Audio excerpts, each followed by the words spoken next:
In 2008, for a variety of reasons, as I've mentioned before, I began to address my ADHD. And at this point in time, I was going to begin addressing it with drugs. And one of the reasons I did that was to make sure that I understood what these drugs were doing to someone that I love dearly. And so I'm going to talk about the drug that I was taking called Strattera.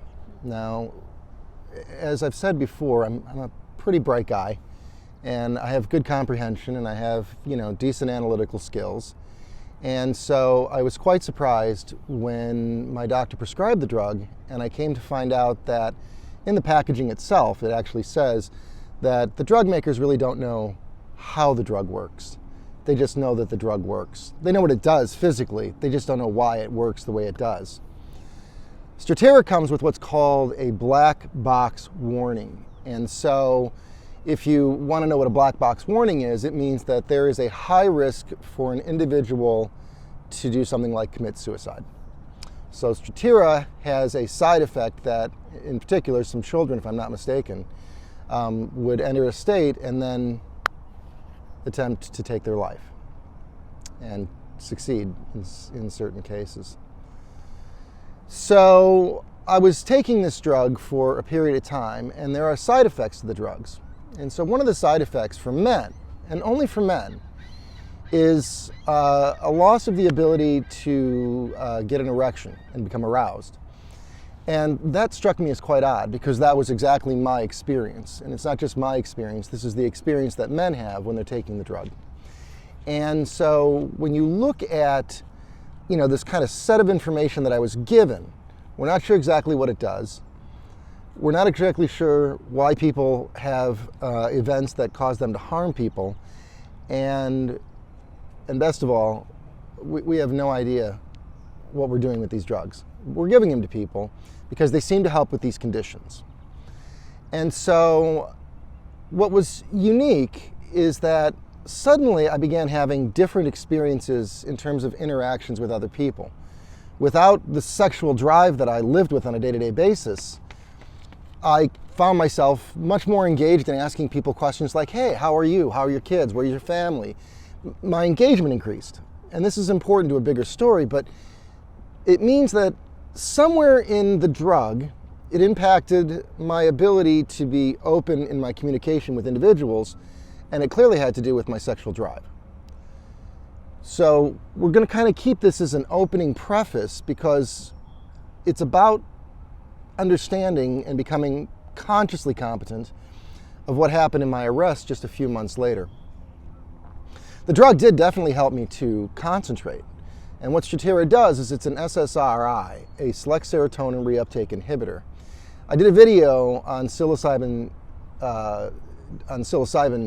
mushrooms where I laid out how psilocybin affects the neural structure of the brain, and in particular, those areas that have what are known as Nectin-3 adhesions. I came to this realization at the Psychedelic Science Conference from a researcher from London College. This isn't Stinky coming up with, his own ideas. The young lady stood up on the stage and said the following that I recorded just right after and posted to my Facebook page. In many ways, we do create the ongoing event by, well, if you will, by spending time stuck on that issue. And then once you're in that issue's groove, if you will, the brain continues to build up rapid firing that allows it to easily be accessed. So someone who becomes depressed will continue to be depressed almost no matter what they do. What the current treatments for depression do, if you don't know, is that they attempt to suppress chemicals in the brain and to reduce the firing of the neurons. What they're really doing is they're trying to shave off the high points and they're trying to shave off the low points. And what's left is a part of you. Not the happy you, not the sad you, it's the driftless you. I've tried these drugs for ADD. I had an exceptional bad experience on a drug that was called an SSRI, and we can talk about that someday. It was dangerous. I would never ask anybody to look into those drugs again. So what I began to realize is that SSRIs are designed to reduce the exchange of serotonin between two neurons. And it does this because, well, it blocks the neuron from sucking back up any serotonin that's unused. And so what happens is that the neuron eventually just becomes dry. It lacks serotonin. And so what that means when they say that most men experience a significant drop of sexual drive as well as impotence, it means that they live in a state where those neural networks are constantly firing. And so why is it not all men, and why is it not all people? And so this was one of those questions that came up in my experience where I was becoming consciously incompetent. I was starting to realize there were things that were driving my behavior that I didn't understand because they were so naturally ingrained in my body and in my brain. So in late October, early November, I went on a trip to California. And right before I went on the trip, I played golf with a buddy of mine. And in that golf game, I shot on the front nine a 38. I was 2 over. I want to say I shot a 79 overall, which was, it wasn't just my best game ever. I sank putts like I've never sank putts before. I'm a terrible, terrible putter. Terrible putter. And what I was beginning to realize that day was that I had a lot of neural connections that weren't firing anymore. And we might call those the disruptive neural network. That is, they're always and ever present in my background, and they make focusing more difficult. And that was significantly reduced. And so it wasn't but a very short period after that, I was on a trip to California, wine country out in Napa, Sonoma. And we had been wine tasting that day, but since I was driving, I made sure that I minimized my intake, and I ate a lot of food that day. And actually, I'd had a beer between 4 o'clock and about 7 o'clock when we went out to the bar. And we were at the bar just behind the hotel. Me and my group were the only ones in the bar. And I went up to get another drink. This was probably, I think, my second drink. And I asked for $1 in quarters, and the sign on the wall said, you know, quarters can be gotten from the machine in the hall. I have no idea why, but I suddenly became very belligerent because she wouldn't give me 4 quarters to go play video games. And quite so that I stayed there long enough that she called the police. This is very uncharacteristic for me. I generally just, you know, I'm an easygoing guy, generally speaking. Especially when police show up, I generally just, hey, yeah, no, fine, that's cool.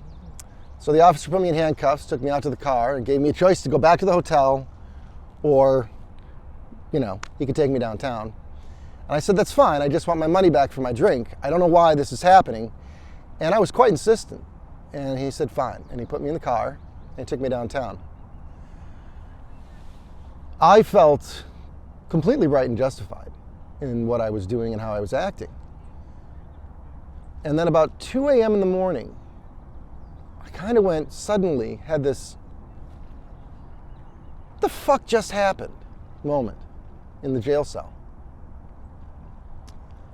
And what I realized when I was sitting in the chair at the Psychedelic Science Conference was that the Nectin-3 platforms in my brain were still there during the taking of this drug that was an SSRI. And since Nectin-3 fires faster than the non-Nectin-3 neurons, that meant that those synaptic connections were, well, drying out. They were becoming unable to fire.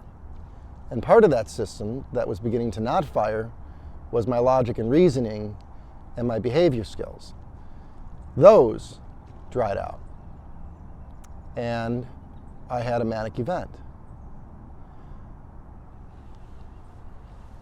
One of the things that's so important to understand about depression and a whole host of other things that involve this Nectin-3 platform these drugs that we're taking aren't curing the issue, because the issue is the Nectin-3 platform.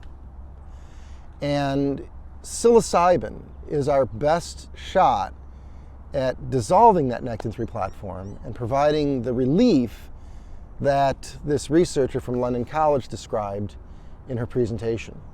Significant relief for a group of individuals who had been treatment-resistant depressants for decades. Every one of them walked out and said they would try a different type of treatment. And I think if I'm going to close on any single message here, it's to understand that my arrest was a moment of learning and experience. It was about me understanding personally what's happening in the neural connections of the brain. And although we could say, Bob, this is just your experience, it is, but I'm basing it on the research that's already been done on the drugs, because my experience was one that I went online and suddenly discovered many other people had. One young lady described having a completely off-the-wall argument with a customer for no reason. And it went on for a period, and she's like, I have no idea what happened. Thank God my boss was understanding. But, she said, I have no idea what happened, but suddenly I found myself in this focused state of manic behavior. And so it took a while. Sitting in that chair, I had a moment of conscious competence. Here, Bob, and the Nectin-3 is the answer to the question. I thank you very much for your time today. I hope that you have a wonderful week, and I will see you after Labor Day with a brand new song. Peace.